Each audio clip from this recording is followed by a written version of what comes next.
Mummy મને માફ કરી દે. મમ્મી મને એવું હતું કે રાધા ભાભી અને ક્રિશભાઈ કોઈ ઓફિસમાં જોબ કરે છે, અને એટલા માટે તો હું નિશ્ચિંત હતો, અને એટલા માટે મેં જોબ લેવા માટે જોઈએ એવા પ્રયત્નો પણ નહોતા કર્યા. પણ મમ્મી, હવે હું રાધા ભાભી અને ક્રિશભાઈને આ કામ નહીં કરવા દઉં. હા, આપણે બધા ભાઈઓ ખૂબ મહેનત કરીશું અને રાધા પહેલાની જેમ નીલા સાથે ઘરમાં શાંતિથી રહેશે.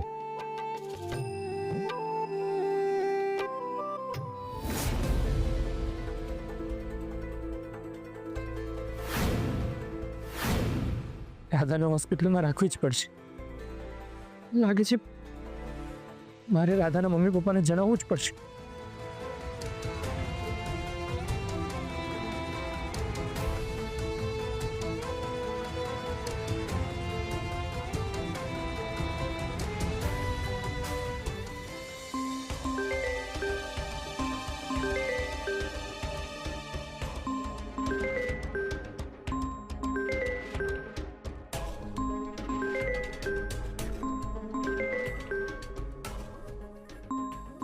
ક્રિશનો ફોન?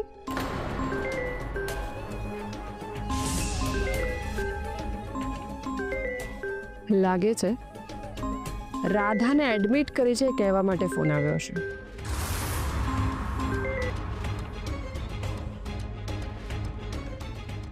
પણ અત્યારે ભાઈને આ ન્યૂઝ ના મળવા જોઈએ.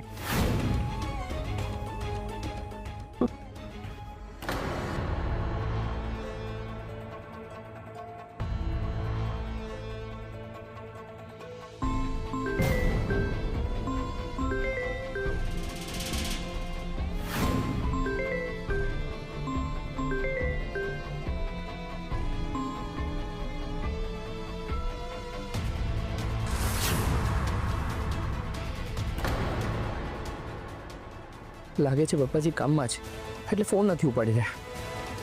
એનો ફોન આવશે ત્યારે હું એમને રાધા વિશે જણાવી દઈશ. હા,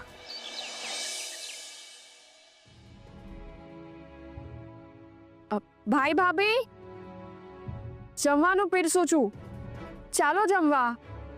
હા, આવ્યા મીતા.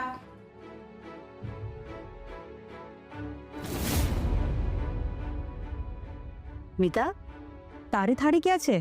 તું પણ બેસ ને અમારી સાથે. ભાભી, મને ભૂખ નથી, હું પછી જમી લઈશ. તમે લોકો શાંતિથી જમી લો.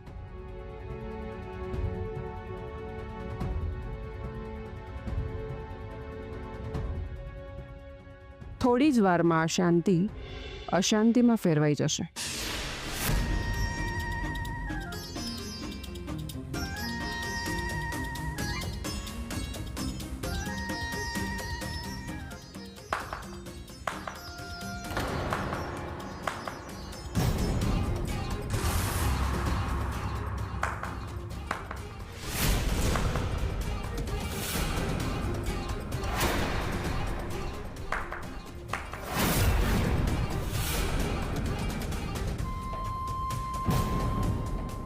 તું, તારી હિંમત કેવી રીતે થઈ અમારા ઘરમાં પગ મૂકવાની?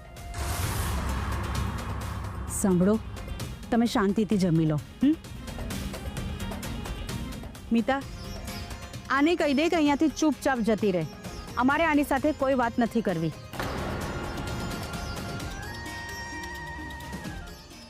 ઓ ગોડ, કેવો ઘોર કળિયુગ આવી ગયો છે. પોતાની દીકરીને 2 ટાઈમ ખાવાના ફાફા છે અને અહીંયા એના મા બાપ મસ્ત એસીમાં બેસીને જમી રહ્યા છે. વાહ ફિયા વાહ.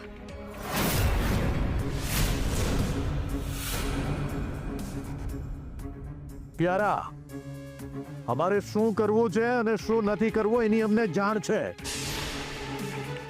તારે જણાવવાની જરૂર નથી. નીકળી જાય અહીંયાથી. અરે અરે, કૂલ ડાઉન મિસ્ટર પરી, કૂલ ડાઉન. જો આટલો બધો ગુસ્સો તમારી હેલ્થ માટે જરાય સારો નથી.